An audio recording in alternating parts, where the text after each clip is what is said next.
Majority Leader, Thank you, Mr. President. May I be allowed to just co-sponsor the measure?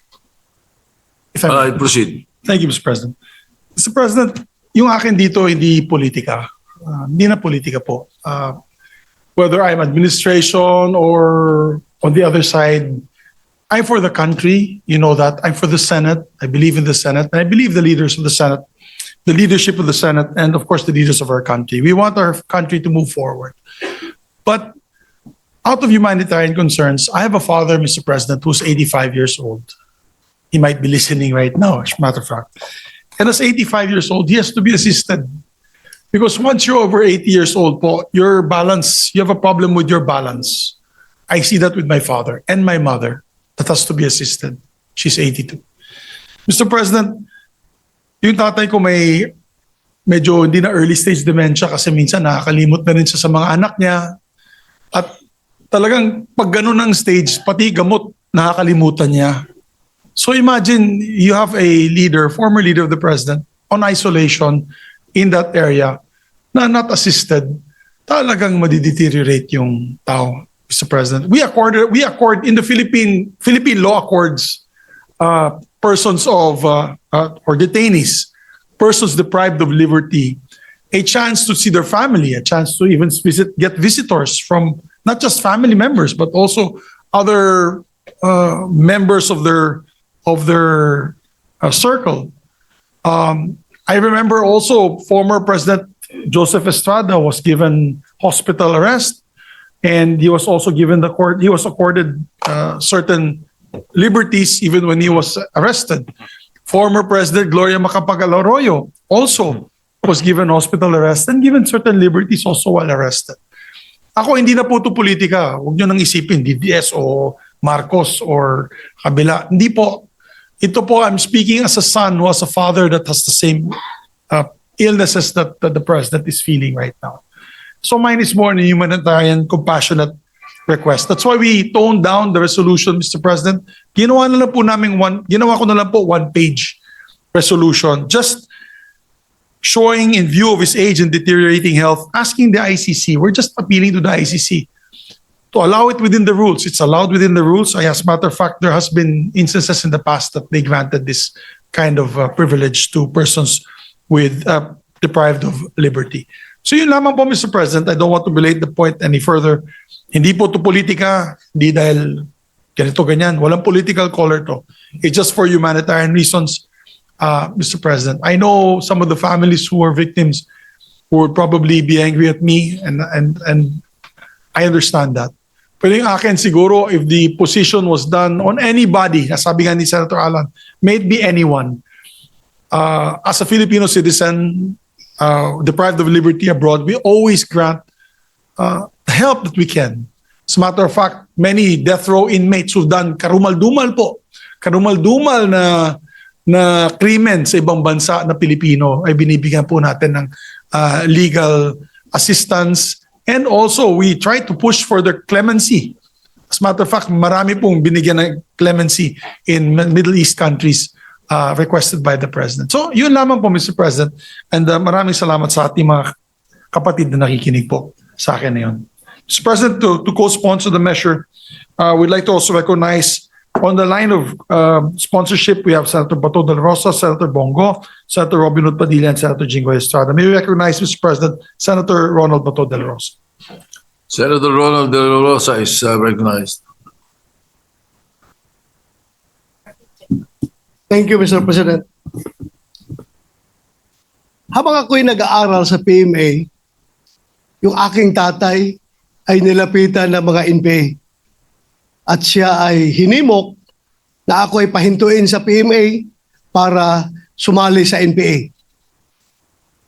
Hindi sumunod ang aking tatay sa kagustuhan ng NPA. Instead, nagpadala sa akin ng telegrama yung aking tatay. From Bato, Santa Cruz, Davao del Sur, telegrama, nakarating sa PMA, Port del Pilar, Baguio City. Ang laman ng kanyang telegrama ay nakasaad doon, huwag kang mag-resign sa PMA. Bahala na kung ako'y patayin ng NPA kasi ikaw lang ang pag-asa ng iyong mga kapatid na makapag-aral. So hindi ako nag-resign, nagalit ang NPA, hinanting ang aking tatay. Nung araw na patayin na sana ang aking tatay ng mga NPA, napansin ng aking kapatid na babae na 12 years old, na palapit na yung mga armado sa aking tatay. Habang ang aking tatay ay nagmamaniho ng tricycle, papunta sa amin, mag-parking, palapit na yung mga NPA para tirahin na siya, naglupasay yung aking kapatid na babae dahil alam niya na may mangyari sa tatay namin. Napansin ng tatay ko, kaya sumibat ang aking tatay. Kinabukasan, buong pamilya sumakay ng barko doon sa Davao Pier. Sumakay ng barko, pumuntang Manila. Ang suot-suot lang. Yung damit lang na suot nila, wala silang nadalang gamit. Pagdating dito sa Manila, sila'y nakitira dyan sa squatters area sa may barangay Butukan, Project 2, Quezon City. Sa likuran lang ng Quezon City Police District. Pagkatapos, kami lumipat na doon sa squatters area pa rin, sa may Batasan, Quezon City. Noong ako'y graduate ng PMA, assign ako sa Davao at nagkataon na yung aking tatay ay nagkasakit. Nung siya nanghihina na, ang pakiusap niya, Dong, pwede ba akong makauwi ng Davao kasi gusto kong lumanghap ng preskong hangin sa Mount Apo at kumain ng kinilaw na isda at uminom ng tuba. Bago man lang ako mamatay, pauwiin mo ako ng Davao. Sabi ko, Tay, hindi ka pwedeng umuwi dahil hanggang ngayon hinahanting ka pa ng NPA sa galit niya sa'yo. At kung uuwi ka, hindi kita mabantayan. Dahil busy ako na sa bundok ako ng Surigao, bundok ng Davao, nag-ooperate ako, naghahanap ng NPA. Ang trabaho ko, hindi kita maalagaan, hindi kita mabantayan. Namatay siya na hindi nakauwi ng Davao. Inuwi namin siya na bangkay na sa Davao. Napakalaki na pagsisisi ko. Sabi ko sana, nakauwi man lang siyang buhay. Ngayon, Mr. President, alam ko, kahit na wala akong direktang komunikasyon kay Pangulong Duterte, alam ko, deep inside my heart, bilang aking pangalawang ama, si Pangulong Duterte, alam ko deep inside my heart na the same message ang gusto niyang iparating sa akin. Bato, pauwiin mo na ako sa Davao para makakain ako ng munggo. Makakain ako ng inuuna na isda. Kaya, pag aking pakiusap ngayon sa ating mga kasamahan sa bulwagang ito, na sana, hindi pa huli ang lahat. Hindi pa huli ang lahat, na sana tayo magkakaisa. Kung mabigat man sa kalooban ninyo, ako'y nakikiusap. Na sana, isang tabi muna natin ang politika at ating paghariin sa ating puso ang ating pagiging Pilipino. Na kung saan nakaukit sa ating kultura at sa ating tradisyon ang pagmamahal, pagrespeto, pag-aruga sa mga matatanda, sa may mga sakit, at sa mga mahihina. Yan po ngayon si Pangulong Duterte. He is old, he is sick, and he is very weak. Very weak na hindi na siya makatayo. Hirap na siya makatayo ngayon. Kaya ako pinakiusap sa inyo na sana bago huli ang lahat. Alam ko suntok sa buwan itong ating pinapasa na resolution, Mr. President. ICC is beyond our control. Pero at least nakikiusap man lang tayo. Bago man lang pumanaw si Pangulong Duterte, bago man lang siya mamatay, sana maramdaman niya na somehow merong isang sangay o isang sanga ng gobyerno, partikular ang Senado, na nag-iisip na siya ay sana makauwi at mailagay sa house arrest. Yun lang po aking pakiusap, Ginoong Pangulo. Sana suportahan natin ang resolusyon na ito. Maraming salamat at magandang hapon sa ating lahat. Mr. President, Sure, the leader. may we recognize Senator Christopher Bongo. Senator Christopher Bongo is recognized. Mr. President, I rise to appeal to our colleagues to support measures urging the government to advocate before the International Criminal Court for the interim release of former President Rodrigo Duterte or just place the former president under house arrest. Sir President, I believe that there comes a time when the measure of a nation is not in the strength of its laws but in the depth of its compassion. Ang tunay na malasakit, simpatya at kalinga natin sa isa't isa ay ang totoong sukat ng ating makatarungan at makataong lipunan. Pilipino rin po si Tatay Digong. Last Saturday, nagpalabas po ng official statement si Vice President Sara Duterte hinggil sa insidente kung saan nadatnan ng mga personnel ng ICC detention facility si Tatay Digong na walang malay. Kinumpirma rin po ito ng kanyang abogado. Kinakailangang dalhin si Tatay Digong sa ospital upang masuri kung meron ba siyang injuries, lalo-lalo na po sa kanyang ulo. Sa totoo lamang po, nung nabalitaan ko po ito, ang sakit, na napaluha po ako. Sobra pa po sa tatay ang turing ko sa kanya. At kahit na hindi na po siya presidente, maalala ko December, November, monthly po siya nagpapa-medical check-up sa Cardinal, and he is scheduled nung March 12, December, January, February, March 12 para sa follow-up check-up niya. Kahit linggo po, sinasamahan ko yan. At alam ko po yung mismo yung gamot niya. 27 po yung pinapadala ko sa kanya. Nag-order yung mga nurse niya. Tsaka, hindi niya talaga sinasabi kung na-slide siya noon. For the past 3 years, ayaw niyang sabihin sa common law wife niya, sa partner niya, si Ma'am Hanilet, na tinatago niya parati sa kanya. Sa akin siya tumatawag. Sabi niya, wag mong sabihin. Ayaw ko nang magpa-check up. At ang makakapagdala sa kanya sa ospital, yung doktor lang po niya.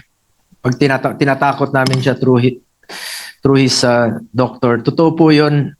Ang nakakatakot lang po ngayon, wala po siyang matatawagan, wala siyang masasabihan. At kilala ko po si Tatay Digong. Ano yun eh. Siya na mismo parang pagod na rin po siya. Parati niyang sinasabi noon pagkatapos ng kanyang presidency, napagod na. Talagang tinamaan rin po yung kanyang katawan, yung kanyang edad. Sa kanyang edad at during the pandemic, maalala ko 2016 kasama si Senator Cayetano. Umiikot, sobrang lakas pa niya noon. Pero panahon ng pandemya, wala na. Talagang humina po siya na minsan natutumba lang. Siguro hindi ko na po mabilang sa kamay ko. Ilang beses na po siyang natumba mismo sa bahay niya. Dahil sa mahina na yung tuhod, minsan nakakalimot na po siya. Pilipino naman po si Tatay Digong. Masakit lang po sa akin dahil sa totoo lang, sobra pa po sa tatay ang turing ko sa kanya. Mas nakakasama ko po siya for the past 25 years kesa sa totoo kong tatay. Totoong tatay ko, 5 taon ko hindi nakikita. Tatay Digong, 350 out of 365 days. Nakakasama ko siya until 2022 dahil tapos na po ko yung termino niya at may trabaho naman po ako dito sa Senado. Ang nakakalungkot po dito, baka God forbid, meron pang mas malalang mangyari sa susunod sa kanya. Mas nakakatakot po yun kung doon po mangyari ito sa ibang bansa. Ako po'y nakikiusap sa ating mga kasamahan, kahit nga sabi ni Senator Bato, suntok sa buwan po ito. Bago po huli ang lahat, sana po'y maramdaman naman niya yung ating suporta. Kahit pa paano naman po'y naglingkod po siya sa atin ng 6 na taon ng buong puso. Hindi na po tatakbo ng presidente dapat yon. Pero sa hindi po inaasahang pagkakataon, tumakbo po siya at napili po ng Pilipino. Former President Duterte has absolutely no intention to evade or escape accountability. If any, ilang beses na niyang sinabi, he takes full responsibility for his decisions. Ang hinihingi lang po natin ay konting konsiderasyon lang po para sa isang Pilipino na naging leader natin noon, na talaga naman pong binigay niya po ang lahat para sa ating mga kababayan. Hindi po ako titigil sa aking pakikiusap sa lahat. Let's bring him home. Hindi po sanay mag-isa si former President Duterte. Mahirapan talaga yon. At hindi ko po alam kung hanggang kailan niya po matitiis na mag-isa. 2 araw lang, naghahanap ng kausap yon, naghahanap ng mapupuntahan. Sana po magkaisa po ang Pilipino. Sana po wag nating ipagkait kay Pangulong Duterte ang karapatang dito na po tumanda sa atin. Sana po matuldukan na po ang pagkawatak-watak nating mga Pilipino. Ang gulo na po ng ating bayan, mas lalong gugulo po kung merong mangyari sa kanya. Once again, I'm appealing to our colleagues to support and call for the house arrest of former President Duterte. Kung ano man pong pwede nating maitulong sa kanya bago huli na po ang lahat. Maraming salamat po, Mr. President. Majority Leader. Thank you, Mr. President. Robin. Next to sponsor the measure, Senator Robin Hood Padilla, Mr. President. Senator Robin Padilla is recognized. Maraming salamat po, Ginoong Pangulo, at sa ating pinunong mayorya. Una po sa lahat, gusto ko rin po magpasalamat sa mga senador na nagbigay po sa amin ng lakas loob upang ilapit po sa inyo itong usapin na ito. Alam niyo po, mga kasama, ang pagkakakilala ko po kay Tatay Digong, kaya po siya ay aking iniidolo. Ito pong taong ito ay matapang na tao. Nasa kanya po lahat ng katangian, parang isang katulad ko ay sumaludo. Pero dumadating po sa punto na ang isang tao ay tumatanda. Alam niyo po, kung ikukumpara ko yung pangungulungan ko dito sa Pilipinas, sa pangungulungan ng ating Tatay Digong, ay napakalayo po. Sapagkat ang kulungan po natin ay hindi po parehas ng kulungan sa ibang bansa. Si Digong po ay nakakulong sa napakaliit na kwarto. May oras po para siya ay lumabas. Halos buong araw siya po ay nasa loob ng kwarto na yan, na meron lang pong maliit na butas kung saan po inaabot ang kanyang pagkain. Napakahirap po dahil dito po sa atin, sa amin sa Muntinlupa, ang tawag po namin doon Bartolina. Yun po ang itsura ng kilalalagyan ni Tatay Digong. Siya po ay nasa Bartolina. Wala po siya doon nakakausap, wala po siyang nakakakwentuhan, at higit sa lahat, napakahirap po para sa isang nangungulungan na sa ganong edad ay nag-iisa ka, wala pong nag-aasikaso sa iyo. Alam niyo po, ang aking mahal na ina, nung siya po ay nag-umpisa na nagkaroon ng mild dementia, siya po ay 80 years old. Ang aking pong ina ngayon ay 89, siya po ay may advanced dementia na. Kaya batid ko po kung ano ang hinagpis ng mga nagmamahal kay Tatay Digong. Kung paano po nakakalimot sa kanyang pangalan, nakakalimot sa pangalan ng mga anak niya, nakakalimot sa mga bagay na may kilalaman sa katawan niya, kung kailan siya dudumi, kung kailan siya iihi. Mga bagay po yan na inilalapit ko po sa ating mga kasamahan at sa mga kababayan natin. Kung sana po ay mapagbigyan ang aming kahilingan. Hindi naman po kami humihingi na siya po ay pakawalan. Ang hinihingi po namin, siya po ay maialis sa Bartolina. Iba po ang pangungulungan sa ibang bansa sa pangungulungan sa atin. Alam ko po, batid ko po, meron pong mga katulad niya na nakulong dito sa bayan natin. Na mga politiko na nakulong dito sa bayan natin. Pero iba po na hindi ka nakakulong sa sarili mong bayan. Yun lamang po, mga mahal kong kasama dito bilang mga Pilipino. Bilang mga Pilipino, isang matandang Pilipino ang merong karamdaman sa kanyang pisikal at mental. Siguro po sa ating mga ugaling revolusyonaryo sa pagkakataong ito, kailangan tayong bumangon at sagipin natin ang ating kababayan. Yun lamang po, maraming salamat. Majority Leader. Thank you, Mr. President. Next to sponsor the measures, no other than Senator Amy Marcos, Mr. President.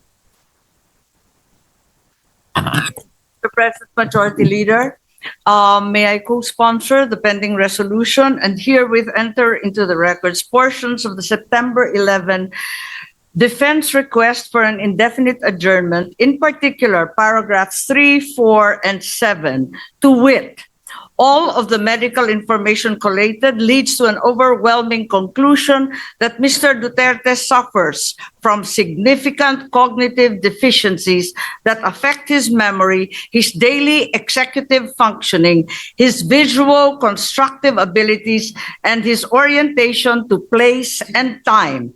This is concluded simultaneously by a neuropsychologist instructed by the medical officer of the ICC Detention Center at the specific request of the registrar. And for this reason, the medical data presented to the pretrial chamber is neither partisan nor self-serving.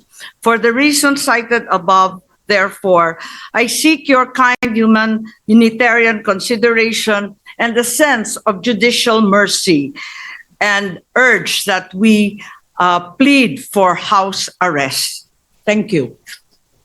Thank you, Mr. President. Mr. President, Yes, Majority Leader. next to sponsor Senator Jinggoy Ejercito Estrada, Mr. President. Senator Jingo Estrada is recognized. Thank you, Mr. President.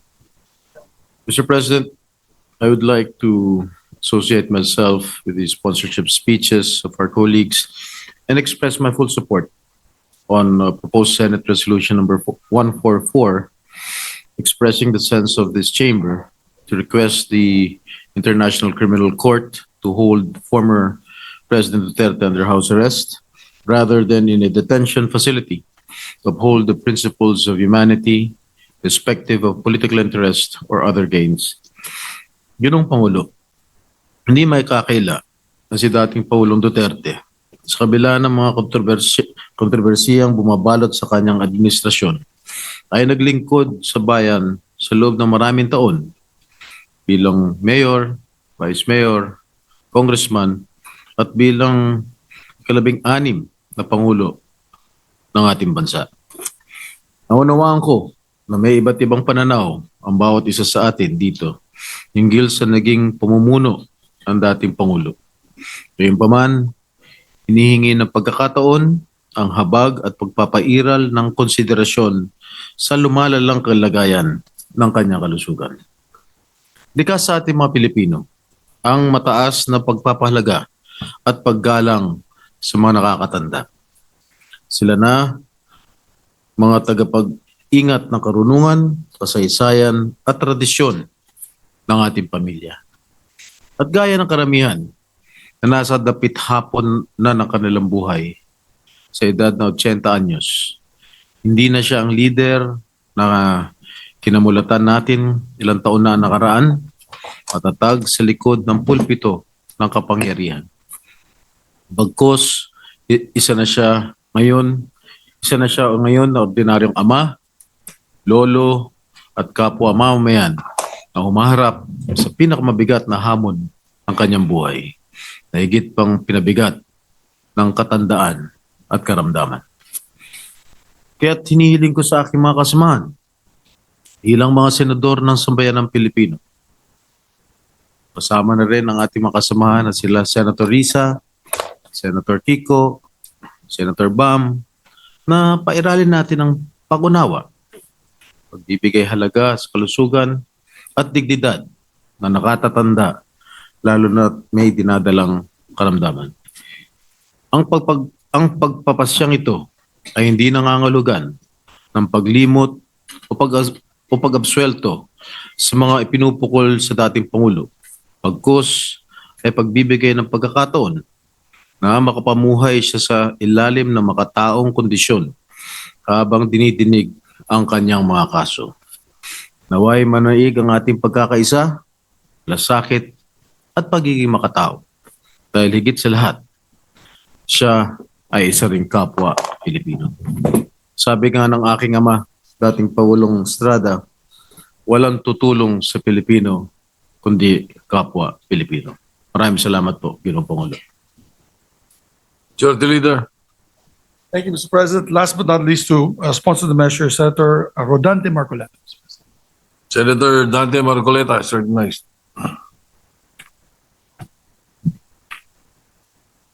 Mr. President, distinguished colleagues, I rise today to co-sponsor proposed resolution number 144, urging the International Criminal Court to hold former President Rodrigo Duterte under house arrest. Nais ko pong linawin na tayo ay hindi humihingi ng kalayaan mula sa proseso. Hindi rin po ito pag-uusga sa merito o katotohanan ng mga kaso laban kay dating Pangulong Duterte. Ang panawagan lamang natin ay para sa isang makataong konsiderasyon. That he be allowed to be placed under house arrest given his age and frail medical condition. Mr. President, justice must never be devoid of compassion. Accountability may be demanded, trials may proceed, but at no point should our humanity be surrendered. If the ICC truly claims to uphold the dignity of every human person, then it must not deny this humanitarian plea. Thank you, Mr. President. Senator, the Minority Leader, Senator Alan Cayetano is recognized. Thank you, Mr. President. Mr. President, allow me to just say some words that is personal to me as a person, as a Christian, as a Filipino, as a senator of this republic. I remember, Mr. President, na pinag-uusapan kasi yung smuggling ng bigas at nandito po si then Mayor Duterte. In fact, dun muna siya naghintay sa kwarto ni Senator Pia. And in the course of their conversation, tinawag nila ako, we joined. Then may nasabi si Mayor Duterte doon that caught my ear, no? So, sabi niya, Pia, Senator, formal siya eh, sabi niya, Senators, Senator Pia, Senator Alan, how I deal with criminals in Davao, I take responsibility, and one day, before God, I have to account. Not exact words, but basically ang sinasabi niya, nung na-elect siya, he has to take responsibility, and he knows there is an accounting. Few years later, September 29, 2015, hindi ko po makalimutan, lumipad po ako Davao. I asked him if he's running for president, and I asked him if I could join him. He took a piece of paper, he drew yung mga graduate ng PMA, police, and then pag nagiging colonel, nagiging militar, and then he started talking about corruption and how drugs corrupted the law enforcement, and then how it will spread sa judges, sa politicians, etc. No? Long story short, after that night, instead of asking him to run, sabi niya hindi siya tatakbo, or instead of asking him if I could run as his vice president, lumabas na lang sa bibig ko na if you run, I will be for you. If you choose me, I will campaign with you. If you don't choose me, I am now committed to you. And as we say, the rest is history. There's a lot of things that we have to account for. There's a lot of truths that have to be uncovered on the part of those who are pro-Duterte. There's a firm belief that it was to protect the human rights of all Filipinos, especially against the menace of drugs. On the side of some human rights activists, tingin nila this is some deranged maniac who just wants to kill everyone. So, yun yung extremes. But I remember, I think a year, 2 years ago, I met a pastor, nagkikwentuhan kami, Then he said a prayer, then he told me, you know, Alan, God wants you to know that Duterte is not as good as how his supporters describe him to be. But he is also not as bad as how his detractors want him to be or describe him to be. The point is, Mr. President, we can go back and forth about history, but the wheels of justice is moving, whether here in the country or in the ICC. Having said that, I know three things. One, you are presumed innocent until you're proven guilty. And all human rights activists will say, yung tunay ha, hindi yung nagkukunwari na human rights activist. Ang sasabihin po, yung humanitarian treatment. Meron po kasing nagsasabing human rights activist pero siya, bakit siya? Hindi niya binigyan ng due process at pinatay niya. I can't help but remember people like Rene Sagisag who stood tall here in the Senate na kahit anong baho nung kaso o nung issue, pagtingin niya dapat may magtanggol, pagtatanggol niya. Di ba? Kasi sabi niya, they deserve a lawyer. No matter how you think they're guilty, etc. So there are a lot of human rights activists we should and we can and we should pay tribute to. But my point is this, it is not against the tenets of human rights to allow any person, especially a former president of the country, to be under house arrest or to be under a country supervised under ICI, especially in the condition of President Duterte, who is 80 years old, who is, well, at least when he was brought there, was mentally strong. I don't really know how he is now. Pero, Mr. President, I mean, tayo, magkakasama tayo nung pandemic. You were Senate President, I was Speaker, Senate Majority Leader was Majority Leader. Grabe po yung lungkot nung sa bahay, opisina ka lang. We were still holding office, pero can you imagine how President Duterte is coping now? So I'll oversimplify the resolution, and I know members of the Senate, especially the minority, will also speak. No, most of us here served with President Duterte, regardless whether we're always in agreement, disagreement with him. I wasn't always in agreement with him. No, but having said that, Mr. President, ang appeal lang po is humanitarian treatment, and ang appeal po is that we do it as a country. So first step ang Senate, but I'll use this podium to appeal to Malacanang, might disagree very much with the Dutertes now, with all his children or most of his children, with some of his grandchildren, with people who claim to be Duterte diehard supporters. But again, balik tayo sa humanitarian. Pag tinakpan natin yung pangalan o yung mukha niya at ganun yung sitwasyon, tutulong ba tayo o hindi? Di ba? So, I was looking for something to read the other night.